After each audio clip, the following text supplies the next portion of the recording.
Ahlan wa sahlan msikilizaji, saa 2:30 kwa saa za Afrika Mashariki, saa 1:30 Afrika Kusini na eneo zima la Maziwa Makuu, saa 12:30 jioni Afrika ya Kati na Magharibi. Hii ni Kenya Coastal News, tunakujia mubashara kwa njia ya redio. Baadhi ya taarifa za uzito wa juu wiki hii: Rais wa zamani Uhuru Kenyatta mlaumu utawala uliopo kwa kusambaratisha miradi aliyoanzisha.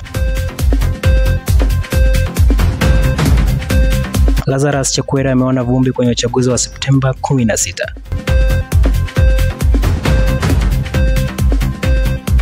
Serikali ya DRC iliwe maana halisi ya mauaji ya kimbari na Rwanda ya mjibu Rais Tshisekedi. Michezoni, klabu ya Arsenal iliomboleza kifo cha nyota chipukizi Billy Vaiga. Karibu, jina langu ni Frederick Otieno.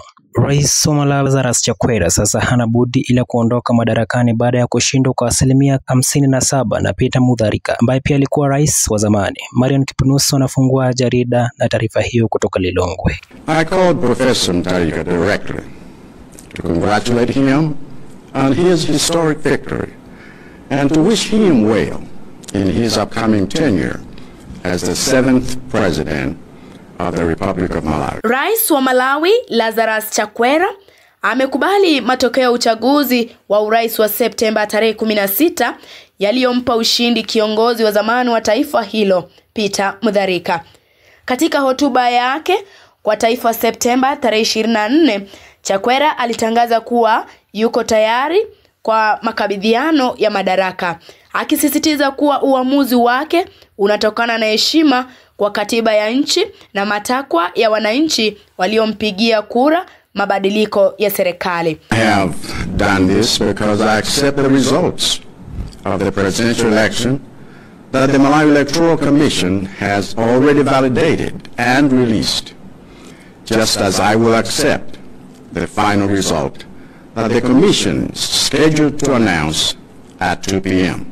Hatua ya Chakwera imepokelewa kwa hisia mchanganyiko ndani na nje ya Malawi. Kwa upande mmoja, imeonekana kama mfano wa nadra barani Afrika wa kiongozi aliyekuwa madarakani kukubali matokeo bila kusita na kuweka mbele zaidi mshikamano wa kitaifa. Kwa upande mwingine, inaleta kumbukumbu za mabadiliko ya mara kwa mara katika uongozi wa taifa hilo, ambapo si mara ya kwanza kwa Peter Mutharika kurejea tena ikulu baada ya kupoteza madaraka miaka michache iliyopita. Kwa sasa macho ya wananchi na jumuiya ya kimataifa yako kwa Malawi, taifa ambalo linajiandaa kuandika ukurasa mpya wa kisiasa nchini. Mutharika, rais anayeondoka, ameahidi ushirikiano na mpito wa amani, akisisitiza kuwa demokrasia ni lazima idumu na sauti ya wananchi iheshimiwe.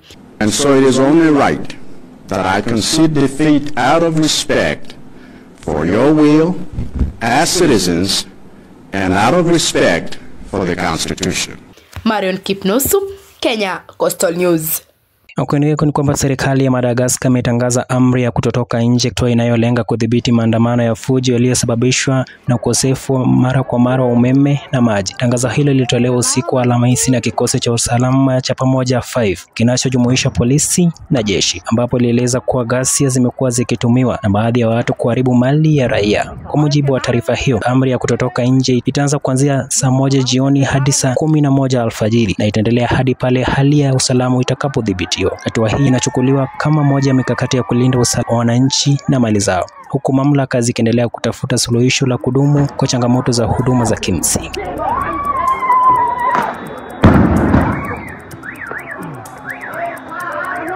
Waziri wa mambo ya nje ya Rwanda Bwana Oliver Nduhungirehe amejibu matamshi ya Rais Jamhuri wa Kidemokrasia ya Kongo aliyehutumu taifa la Rwanda kwa kuhusika na vita vinavyoendelea huku. Ken Musambai na taarifa hiyo kwa kina. The current conflict in Eastern DRC is not new. It is rooted in decades of bad governance, marginalization and persecution of minorities, genocide ideology and a persistent colonial legacy. Waziri wa mambo ya nje ya Rwanda amejibu kauli ya Rais wa Jamhuri ya Kidemokrasia ya Kongo Felix Tshisekedi aliyotoa katika Baraza Kuu la Umoja wa Mataifa jijini New York. Katika hotuba yake, Rais Tshisekedi alieleza kuwa vikosi vya serikali yake vitaendelea kupambana na waasi wa M23 mashariki mwa Kongo na kuyataja mashambulizi yanayoendelea Kivu Kusini na Kaskazini kama mauaji ya halaiki. Hata hivyo, waziri wa mambo ya nje wa Rwanda, Olivier Nduhungirehe, amesema Tshisekedi ana uelewa kina kuhusu mauaji ya kimbari. Anasema badala ya kuilaumu Rwanda, Rais Tshisekedi anapaswa kwanza kuvunja uhusiano wake na kundi la waasi la FDLR ambalo lipo mashariki mwa Kongo. The DRC's renewed militarization, coupled with its continued collaboration with genocidal and UN-sanctioned armed groups such as the DRC-backed FDLR and Wazalendo militias, and the deployment of attack drones and fighter jets against civilian populations, particularly the Banyamulenge and other Congolese Tutsi, underscore the gravity of the crisis. Nduhungirehe ameongeza kuwa Rwanda itaendelea kuchukua hatua za kisalama dhidi ya FDLR na kumtaka Rais Tshisekedi asome tena kwa umakini mkataba wa Washington kabla ya kutoa lawama dhidi ya Rwanda. Rwanda believes that peace in Eastern DRC is in everyone's best interest. Our goal has always been and will remain the security and well-being of Rwandans and the people of our region. Kennedy Msambai, Kenya Coastal News. Tukirudi Rwanda inazilaumu nchi za magharibi kwa kutumia misaada kama ndoano ya kisiasa kwa mataifa ya Afrika. Jorai Wekesa anazamia taarifa hiyo. Rwanda imezilaumu nchi zinazoendelea kwa kile ilichokiita matumizi ya misaada ya maendeleo kama ndoano ya kisiasa. Waziri wa mambo ya nje Olivier Nduhungirehe akihutubia mkutano wa 80 wa Baraza Kuu la Umoja wa Mataifa nchini Marekani alisema kuwa kila taifa lina uhuru wake na halipaswi kutishwa au kushurutishwa na mashirika ya misaada kwa ajili ya kuendeleza ajenda zao. Progress has been moving slowly. While promising meetings are taking place in Washington to implement the June peace agreement, the situation on the ground remains deeply troubling. Kauli hii inakuja wakati Rwanda ilikabiliwa na vikwazo vya misaada ya kijeshi kutoka Umoja wa Ulaya, huku Marekani nayo ikiwekwa vikazo dhidi ya maafisa kadhaa wa serikali kufuatia mzozo wa muda mrefu kati ya Rwanda na Jamhuri ya Demokrasia ya Kongo. Uhusiano kati ya Kigali na jumuiya ya kimataifa unaendelea kukumbwa na changamoto, huku macho yakielekezwa kwenye hatua zitakazochukuliwa na pande zote. Additionally, this coalition is supported by foreign forces, including mercenaries, in clear violation of the 1977 OAU Convention and the 1989 UN Convention against the use of mercenaries.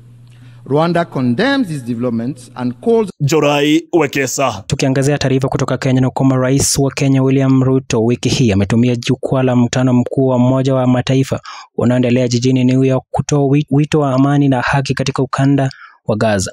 Anasema kwamba Kenya inaguzwa kwa kina na hali mbaya ya kibinadamu inayoshuhudiwa eneo hilo. Amesisitiza kuwa ni muhimu kwa Gaza kuwa huru zaidi. Pamoja na hilo, Rais Ruto ametoa mwito kwa kuachiwa huru kwa mateka wa Israeli wanaoshikiliwa huku Gaza bila masharti yoyote, akisisitiza kuwa hatua hiyo ni muhimu kwa kurejesha mazungumzo ya amani na utulivu katika eneo hilo. Kauli hiyo inaweka Kenya miongoni mwa mataifa yanayosisitiza uwiano kati ya haki za kibinadamu na usalama wa pande zote. The UN's blue helmet, once a symbol of moral authority, no longer commands the same respect. From the conflicts in Gaza to Ukraine, to the crisis in Sudan, DRC Congo, Somalia, and the Sahel, we see actors proceed undeterred by the United Nations calls. Nchini Uganda ni kwamba mwanasiasa wa upinzani Robert Kyagulanyi maarufu Bobi Wine ameteuliwa rasmi na tume ya uchaguzi kugombea rais katika uchaguzi wa mwaka 2026. Bobi Wine atapeperusha bendera ya chama chake cha National Unity Party NUP katika kinyang'anyiro hicho. Hii itakuwa ni mara ya pili kwake kuwania urais, ambapo tena atachuana na rais wa sasa Yoweri Museveni ambaye amekuwa madarakani tangu mwaka 1986. Rais wa zamani wa Kenya Uhuru Kenyatta alisema jana Ijumaa kwamba miradi yake inasambaratishwa na utawala uliopo madarakani. Na kama mwanahabari wetu John Kaisa anavyosimulia, Kenyatta anasisitiza maendeleo bila siasa. Today, many of the gains we had in the past have been eroded. Linda Mama and others replaced by new untried, untested schemes. Rais wa zamani Uhuru Kenyatta ameukosoa vikali utawala wa Rais William Ruto kwa kile alichokiita kuondoa baadhi ya mafanikio yaliyopatikana wakati wa uongozi wake. Akihutubia wajumbe wa chama cha Jubilee katika mkutano maalum jijini Nairobi jana Ijumaa, Kenyatta alitaja mfano wa mpango wa afya wa kina mama wajawazito almaarufu Linda Mama, ambao uliwasaidia kina mama na watoto wachanga kupata huduma za afya bure kuanzia ujauzito hadi chanjo na huduma za baada ya kujifungua. Mpango huo uliondoa mzigo mkubwa kwa familia nyingi za kipato cha chini, lakini sasa umebadilishwa na mpango mpya unaoitwa Linda Jamii chini ya mamlaka ya afya ya jamii. Ameeleza kuwa miradi hii mipya haijajaribiwa na kwa hivyo Wakenya wengi wanalazimika kusubiri kwa mateso ili kuona kama itafanya kazi ipasavyo. And while we wait for these experiments to work, Kenyans suffer and our progress is retarded. Kenyatta ameonya kuwa kwa hatua hizo taifa linaendelea kupoteza mwelekeo na kwamba baadhi ya onyo alilowahi kutoa wakati wa uchaguzi wa mwaka 2022 sasa yanageuka kuwa uhalisia unawaumiza wananchi. In the last general election, I endeavored to pass this message. Unfortunately, it fell on deaf ears and was lost in the noise of insults, character assassinations, myths and stories of dynasties and hustlers, and so on. John Kaisa, Kenya Coastal News. Na msikilizaji, tukizamia viwanjani ni kwamba aliyekuwa mchezaji wa akademi ya Arsenal Billy Viger amefariki dunia akiwa na umri wa miaka 21 baada ya kupata jeraha kubwa la ubongo alipokuwa akicheza dhidi ya timu ya Manchester City mwishoni mwa wiki iliyopita. Mwanahabari wetu wa spoti Rahab Gati anatufungia jarida la Kenya Coastal News na habari za spoti.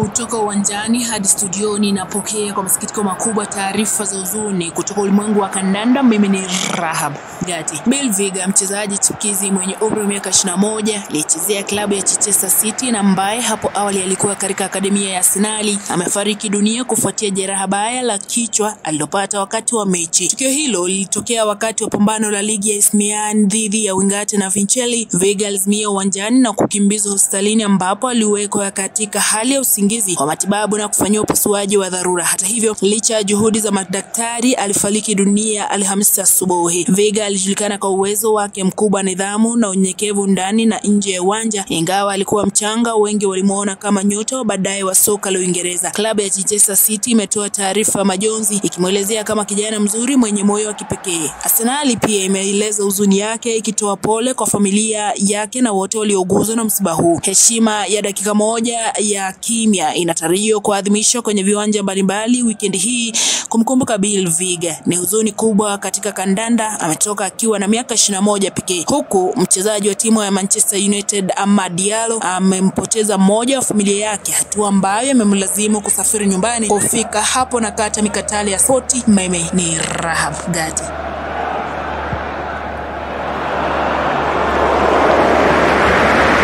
Msikilizaji, habari hiyo ya sport inapotoleta tamati la jarida la Kenya Coastal News. Shukran kwa wote waliofanikisha taarifa hizi. Jina langu ni Frederick Otieno. Hadi wakati mwingine msikilizaji.